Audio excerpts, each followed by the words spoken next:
My name is Kirk Tate. I'm the Chief Executive Officer for Orion Real Estate Services in Houston. We manage close to 16,000 apartment homes. I'm also past president of the Houston Apartment Association and the Texas Apartment Association. The National Apartment Association and National Multi-Housing Council contacted me.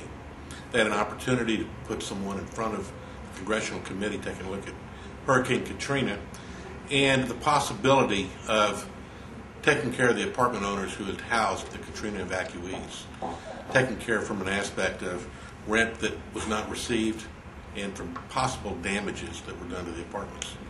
And because of my involvement with the City of Houston and serving on the Mayor's Task Force, they asked me to come and testify. I testified regarding the rents that were paid from FEMA through the City of Houston. City of Houston actually ran the program here, and overnight the City of Houston became the largest housing authority in the country, and having to house over 150,000 people immediately that had entered the city. And they wanted to know how were we able to overnight be able to house 150,000 people and locate the apartments, some 40,000 units in the City of Houston. How were we able to do that? And at the end of the day, as we walked along through the process, what were the experiences of the apartment owners?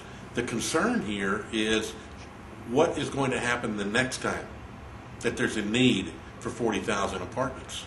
And that is something that they've really got to think about, because frankly, the apartment owners in the City of Houston don't have a real good taste in their mouths about the way that they were treated during the situation where they opened up their doors and allowed these people to move in. And there is a perception that the apartment owners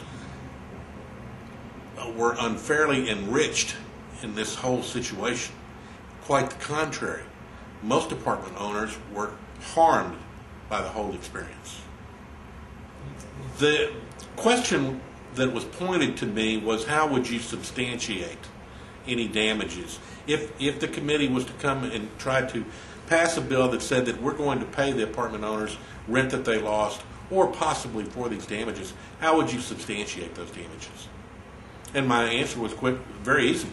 When people move out of an apartment, part of our procedure is that we go in, we perform an inspection, and we itemize the cost to put that apartment back in movable condition. And in the cases of severe damage, we also take pictures. So we have files.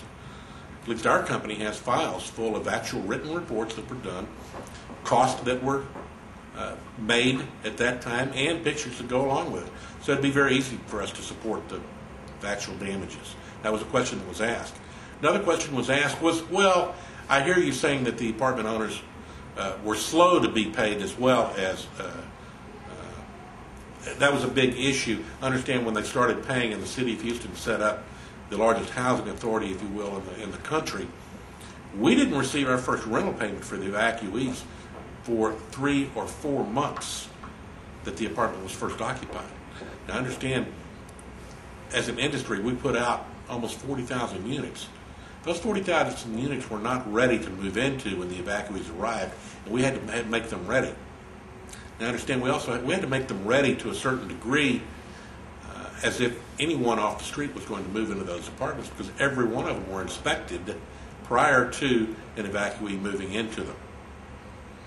So millions of dollars were spent very quickly to have these apartments made ready and the evacuees moved into them.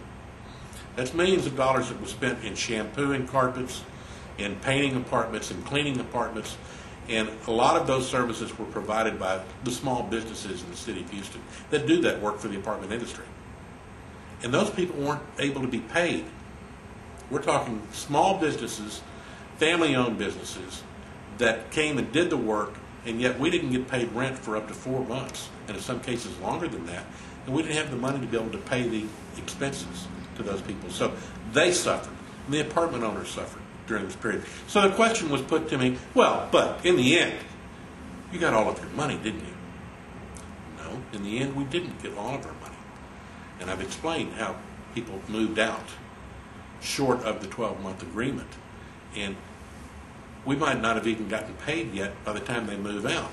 Now also when they moved out, there was another expense, and that was the electric. Who was going to pay for the electric charge? These people didn't have any money to pay for the electric in the apartment. Now the electric in the apartment can run up to $300 a month, but the electric has to be on in the apartment. So the city of Houston did put together a plan, and they opened up an account, and all of the electric for the vacant apartments, or excuse me, for the apartments occupied by the evacuees, some 36,000 at this time, were put in the name of the city of Houston. And the city of Houston was picking up the tab, and of course they were getting reimbursed from FEMA. And this eventually happened, and it eventually worked okay. However, as these people began to move out, the electric would be flipped back into our name, into the property name, and we started getting some large bills. So the electric issue had to be taken care of. We had to pay the electric, or they were going to cut the electric off on our properties. So we were waiting on reimbursement from the city of Houston in many cases for the electric charges, as well as rent, which we didn't receive. So those were some of the questions I was being asked. How were you damaged? Didn't you receive all of your money? No. And what would we do if we were going to make you whole again? Which is all the apartment owners are asking for.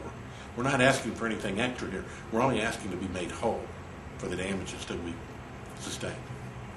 If I had an opportunity to testify again, the real point that I want to make with the committee is what will happen next time, and how will you be prepared next time, and I want to give input into what guarantees you're going to have to make to the apartment owners and to the management companies, to the people that operate these communities, and the people who live in the apartment communities. And it's never been discussed the impact that it had on the residents that were already living in the apartment communities when the evacuees arrived.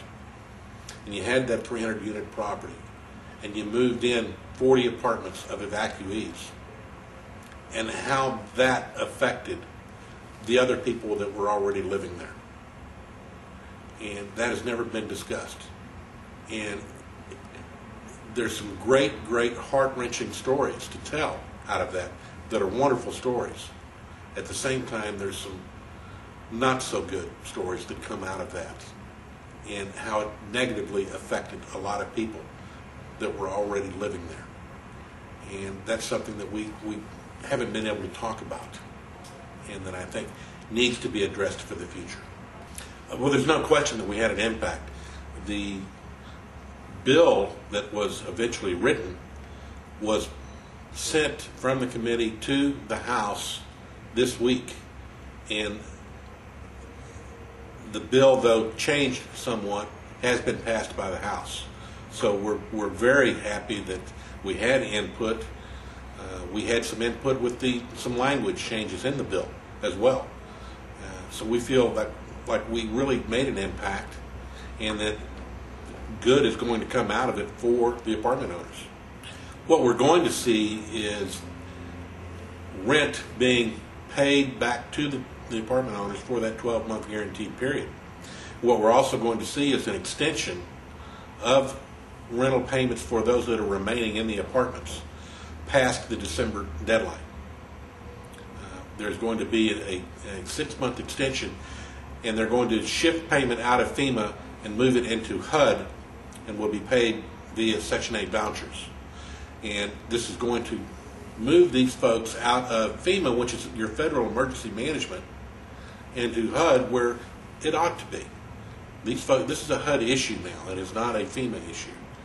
And moving it over to the agency that is more adapted and more qualified to deal with the situation is exactly what needed to occur.